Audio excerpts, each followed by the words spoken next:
So welcome back मेरे बच्चों, हमारी अगली वीडियो जो कि है children and women in sports की। अब हमारा चिल्ड्रन वाला पार्ट तो खत्म हो गया, डिफॉर्मिटी वाला पार्ट खत्म हो गया।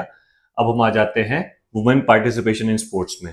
वुमेन पार्टिसिपेशन इन स्पोर्ट्स और उसके बेनिफिट्स, उसके फिजिकल बेनिफिट्स, उसके साइकोलॉजिकल बेनिफिट्स और उसके सोशल बेनिफिट्स। तो पहले हम देख लेते हैं कि फिजिकल बेनिफिट्स क्या होते हैं। लाइफस्टाइल डिजीजेस, लाइफस्टाइल डिजीज से दूर रहते हैं अगर हम स्पोर्ट्स में पार्टिसिपेशन करते हैं। भाई देखो, कोई भी अगर स्पोर्ट्स में पार्टिसिपेशन करेगा तो फिजिकल ट्रेनिंग भी करेगा, फिजिकल एक्टिविटी भी करेगा, जिसकी वजह से वो ओबेसिटी जैसी बीमारियों से, अस्थमा से, इन सब से वो दूर रह सकता है। उसके बाद आपका आता है बोन डेंसिटी। बोन डेंसिटी मतलब कि आपके बोन कितनी डेंस है, कितनी स्ट्रांग है। तो जब हम कोई भी स्पोर्ट्स परफॉर्म करते हैं, कोई भी फिजिकल एक्टिविटी करते हैं, तो हमारी बोन्स जो है वो स्ट्रांग होती है, वो हैबिचुअल होती है उस एक्टिविटी को परफॉर्म करने की। वुमेन के साथ वैसे भी मेंस्ट्रुएशन है, तो उनका कितना सारा ब्लड लॉस होता है, जिसकी वजह से काफी उनकी शरीर से मिनरल्स वगैरह भी चले जाते हैं। तो बोन डेंसिटी वहां पे एक बहुत मेजर फैक्टर रहता है उनके साथ। टोन्ड मसल्स, टोन मसल्स मतलब मसल का टोन होना। तो आप देखोगे कोई भी विमेन, क्या नॉर्मल व्यक्ति भी देखोगे, अगर वो नॉर्मली, अगर वो एक्टिविटी में नहीं है, वो किसी भी फिजिकल एक्टिविटी में नहीं है, तो उसकी मसल्स उतने टोन नहीं होते, बहुत ऐसे नॉर्मल से मसल्स होते हैं। लेकिन जो एक्टिविटी परफॉर्म करते हैं उनके मसल्स बहुत ही टोन होते हैं, बहुत ही अच्छी शेप में होते हैं और बहुत ही स्ट्रांग होते हैं। कार्डियोवास्कुलर सिस्टम, कार्डियोवास्कुलर सिस्टम होता है बेसिकली आपका हार्ट एंड रेस्पिरेटरी सिस्टम का जुड़ा होना, कि आपके अंदर कैसे ऑक्सीजन, एयर जो आ रही है उससे जो ऑक्सीजन है वो कैसे हम एक्सचेंज कर रहे हैं और उनको कार्बन डाइऑक्साइड वापस दे रहे हैं, फिर वो ऑक्सीजन ब्लड में मिलकर कैसे पूरी बॉडी तक पहुंच रही है by the help of heart, उसको हम कार्डियोवास्कुलर बोलते हैं। जितना हम एक्सरसाइज करते हैं, इतना हम फिजिकल एक्टिविटी में रहते हैं, उतना वो सिस्टम एक्टिव रहता है, उतना अच्छा रहता है और वो एफिशिएंटली ब्लड पहुंचा पाता है पूरी बॉडी तक। Obesity which is a part of lifestyle disease only. ठीक है, ओबेसिटी मतलब मोटापा। अब ये तो हो गए फिजिकल बेनिफिट्स। अब आ जाते हैं साइकोलॉजिकल बेनिफिट्स पे। Psychological benefits, stress management, stress को मैनेज कर पाते हैं आप। नॉर्मल भी देख लो, आप बच्चे हो, आपका गेम्स का पीरियड होता है, तो आप बाहर जाते हो, खेलते हो, सारा स्ट्रेस भूल जाते हो। ऐसे ही उनके लिए भी अप्लाई होता है। इमोशंस कंट्रोल करना सीखते हैं। भाई मैं हमेशा एक एग्जाम्पल देता हूं कि आप जब भी किसी स्पोर्ट्स को परफॉर्म करते हैं, किसी भी एक्टिविटी को परफॉर्म करते हैं, तो आप एक प्लेटफॉर्म पे पहुंचते हैं, और जब आप एक प्लेटफॉर्म पे पहुंचते हैं तो आप एक इमोशन डेवलप करते हैं, और उस इमोशन को आप टाइम के साथ कंट्रोल करना सीखते हैं। विराट कोहली जब अपना पहला मैच खेला होगा, या मिथिला राज जब अपना पहला मैच खेली होगी, तो वो कितने डरे हुए होंगे, लेकिन उन्होंने उस इमोशन को कंट्रोल किया और वो उस प्रेशर को कंट्रोल किया, उससे ऊपर निकले और इतने बड़े एथलीट्स बने। तो अपने इमोशंस को कंट्रोल करना सीखते हैं, कॉन्फिडेंस बढ़ता है, ऑब्वियस ही बात है। लीडरशिप क्वालिटीज आती हैं, है ना, जब लीड करते हैं, डिसीजंस लेते हैं अपने लिए या टीम के लिए, तो लीडरशिप क्वालिटीज आती है। सेल्फ एस्टीम इंक्रीज होता है कि हाँ भाई मैं भी कुछ कर सकता हूँ या मैं भी कुछ कर सकती हूँ। सोशल बेनिफिट्स, कोऑर्डिनेशन इंप्रूव होती है, आपके टीममेट्स हो गए या फिर जो भी लोग हैं उनके साथ कम्युनिकेशन इंप्रूव होता है, बात करने का लहजा आता है, बात करने का तरीका सीखते हैं कि हाँ भाई कैसे किससे क्या काम करवाना है। इंटर रिलेशंस इंप्रूव होते हैं और कोऑपरेशन सीखते हैं कि भाई साथ में काम कैसे किया जाता है। ठीक है, तो ये तो हो गया अब बेनिफिट्स हो गए वुमेन पार्टिसिपेशन के स्पोर्ट्स में। अब हम आगे बढ़ते हैं। Special consideration, menarche and menstrual dysfunction.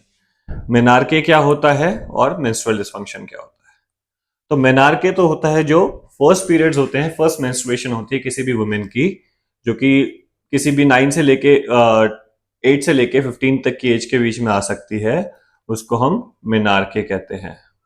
मेनार्के is first menstruation. ठीक है जी, तो यहां पे मैं लिखा भी है।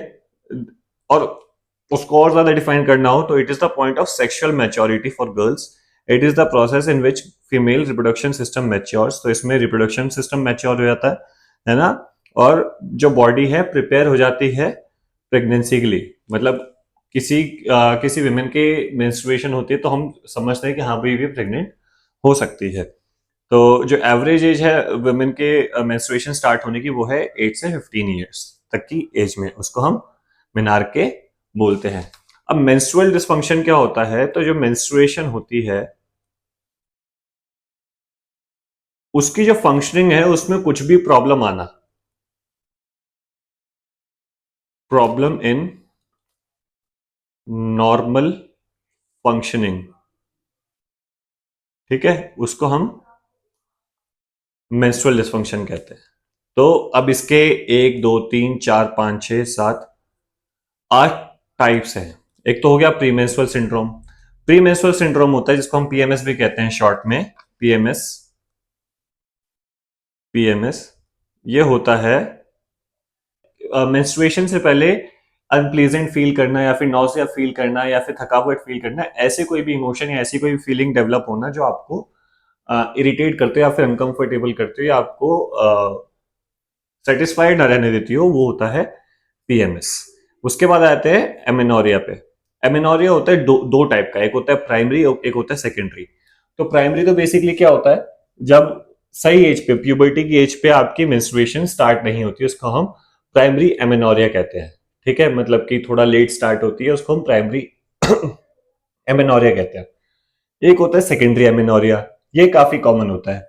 जब ऐसा भी होता है कि 3 3 महीने तक एक बारी पीरियड्स हुए, फिर उसके बाद 3 महीने तक पीरियड्स ही नहीं हो रहे, तो ये काफी कॉमन है।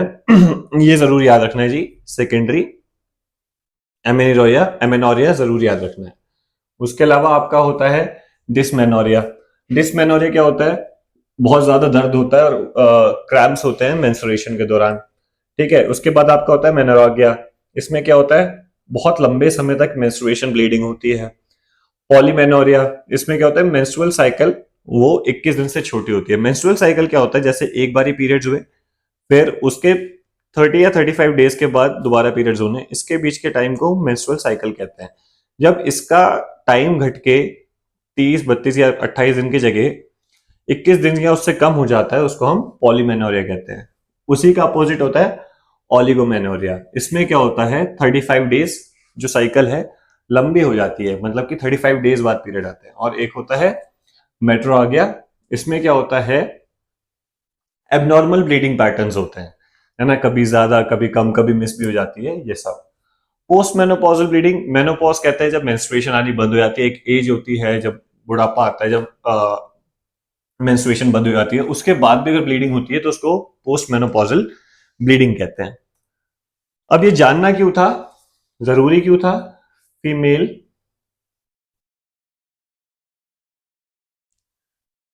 जानना जरूरी था, ये जानना जरूरी क्यों था, फीमेल एथलीट ट्राइड के लिए। फीमेल एथलीट ट्राइड के लिए जानना जरूरी था। फीमेल एथलीट ट्राइड क्या होता है, अब देखो, जैसे कुछ स्पोर्ट्स होते हैं जैसे जूडो, बॉक्सिंग, रेसलिंग, टाइकोंडो, इसमें क्या होता है, वेट कैटेगरीज होती हैं कि इससे इतने वेट, जैसे मान लो for example hypothetically 45 to 48, 49 to 51, ऐसे वेट कैटेगरीज होती हैं। तो उस वेट में रहने के लिए काफी हमें, मतलब फीमेल्स को अपने शरीर का ध्यान रखना पड़ता है ना, जिसके लिए मतलब वेट काटना भी पड़ सकता है, वेट बढ़ाना भी पड़ सकता है। और ऐसे काफी स्पोर्ट्स होते हैं, रनिंग, साइकिलिंग, क्रॉस कंट्री, इनमें एनर्जी चाहिए होती है, उसके लिए हमें चाहिए होती है बैलेंस डाइट, है ना, इनको बैलेंस डाइट भी प्रोवाइड करनी पड़ती है। तो ये जो प्रेशर है वेट काटने का या वेट बढ़ाने का या फिर एनर्जी प्रोवाइड करने का, है ना, हाई एनर्जी स्पोर्ट्स में बैलेंस डाइट देने का, उसकी वजह से नेगेटिव इफेक्ट्स भी हो सकते हैं, हार्म हार्म हो सकता है हेल्थ को, उसको हम फीमेल एथलीट ट्राइड कहते हैं। वो जो हार्म होता है, हार्म ऑन द हेल्थ, वो जो हार्म होता है उसको हम फीमेल एथलीट ट्राइड कहते हैं, है ना। तो ये पहली पहली बार कब आया था, ये टर्म आई थी आपकी पहली पहली बार American college of sports medicine से आई थी ये टर्म आपकी 1992 में। ठीक है, ये टर्म पहली पहली बार आई, ये टर्म पहली पहली बार आई आपकी अमेरिकन कॉलेज ऑफ मेडिसिन से 1992 में। तब इसके क्या क्या पार्ट हुआ करते थे, डिसऑर्डर्ड ईटिंग, एमेनोरिया और ऑस्टियोपोरोसिस। ठीक है, फिर इसको थोड़ा सा वास्ट किया गया, जब इसको दोबारा रिवाइज किया गया तो हमने क्या बोला, ईटिंग डिसऑर्डर को हमने चेंज कर दिया, सॉरी डिसऑर्डर्ड ईटिंग को चेंज कर दिया लो एनर्जी अवेलेबिलिटी विद और विदाउट ईटिंग डिसऑर्डर, है ना, मतलब खाना खाने के बाद भी एनर्जी लो हो सकती है, और ऐसा भी हो सकता है कि खाना कम खा रहे हैं उसकी वजह से भी एनर्जी कम हो सकती है। अब वो खाना कम खाने का रीजन कुछ भी हो सकता है। फिर एमेनोरिया को क्या किया हमने, डिसफंक्शन ऑफ मेंस्ट्रुएशन कर दिया। अब एमेनोरिया तो एक पार्ट है, लेकिन हमने मेंस्ट्रुअल डिसफंक्शन कितने पढ़े थे, 8, तो इसलिए हमने उसको और थोड़ा वास्ट कर दिया। ऑस्टियोपोरोसिस को हमने बोला लो बोन डेंसिटी। ये कहीं ना कहीं दोनों सेम ही बातें हैं, हम आगे देखते हैं। तो जो हमारा ईटिंग डिसऑर्डर्स होते हैं, ईटिंग डिसऑर्डर्स होते हैं, ये होते हैं दो टाइप के। एक होता है एनोरेक्सिया नर्वोसा, एक होता है बुलिमिया नर्वोसा। तो एनोरेक्सिया नर्वोसा क्या कहता है कि एक इंसान अपना बॉडी वेट रिड्यूस करने की कोशिश करता है एबनॉर्मल तरीके से, एबनॉर्मली, है ना, क्योंकि उसको डर है, इंटेंस फियर है उसको किसका, वेट गेन करने का।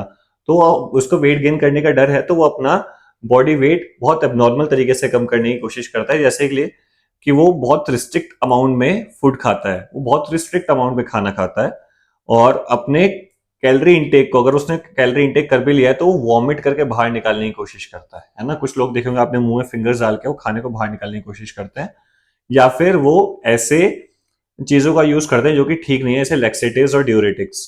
ये क्या है, ये डोपिंग में भी आते हैं ये सब।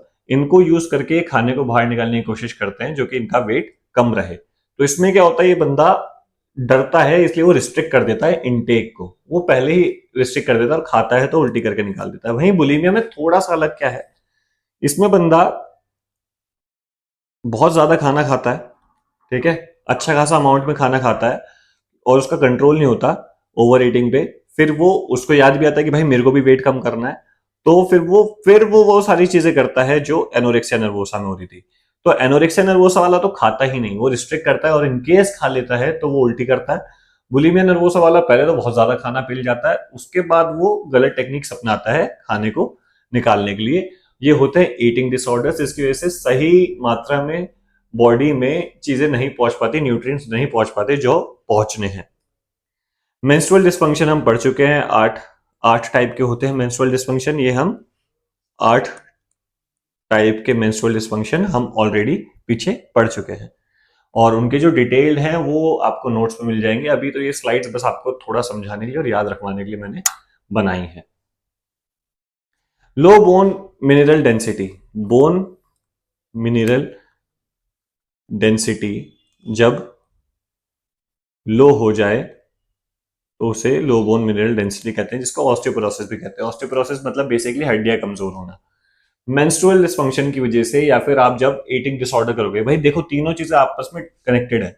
मेंस्ट्रुएशन प्रॉब्लम हुई, पीरियड्स है, भाई जो शरीर में न्यूट्रिएंट्स है वो भी बाहर जाएंगे ब्लड के थ्रू। फिर आप खाना भी कम खा रहे हो, आप ईटिंग डिसऑर्डर फॉलो कर रहे हो, आप खाना भी कम खा रहे हो, तो शरीर में न्यूट्रिएंट्स भी कम आएंगे।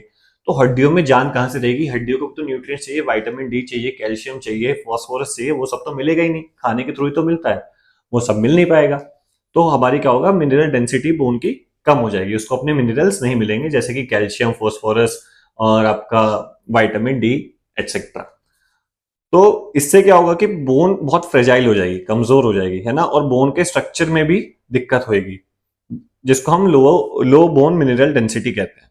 ठीक है, इससे क्या होगा, बोन में इंजरी होने के चांसेस ज्यादा रहेंगे, जैसे कि फ्रैक्चर होने के चांसेस रहेंगे, पेन, डिफॉर्मिटी और डिसेबिलिटी होने के चांसेस ज्यादा रहेंगे। होता क्यों है, वही जो मैंने आपको बताया, इम्प्रॉपर डाइट, ईटिंग डिसऑर्डर हो गया, और एमेनोरिया, है ना। तो इस चैप्टर में यही था। इसके अलावा जानना क्या जरूरी है कि हम फीमेल फीमेल एथलीट ट्रायड को कैसे कंट्रोल कर सकते हैं, है ना, और एक्सरसाइज का क्या इफेक्ट रहता है, एक्सरसाइज का क्या इफेक्ट रहता है एक इंसान पे या फिर एक औरत पे, अच्छा और बुरा, फीमेल एथलीट ट्राइड से कनेक्ट करके, है ना। और ये सब इसके इंपॉर्टेंट क्वेश्चंस हैं, और उसके अलावा जितने भी आपके करेक्टिव मेजर्स हैं या फिर पोस्चरल डिफॉर्मिटीज हैं, वो बहुत इंपॉर्टेंट है। इस चैप्टर में इससे ऊपर कुछ भी नहीं है। आपको जो ना समझ में आए कमेंट सेक्शन में मेरे से पूछ लेना, और नोट्स मैं आपको टेलीग्राम पे देता हूँ, आप टेलीग्राम चैनल पे आ जाना, लिंक उसका डिस्क्रिप्शन में है। तो अभी के लिए इतने, इसके बाद हमारा योगा चैप्टर। अभी के लिए बाय बाय।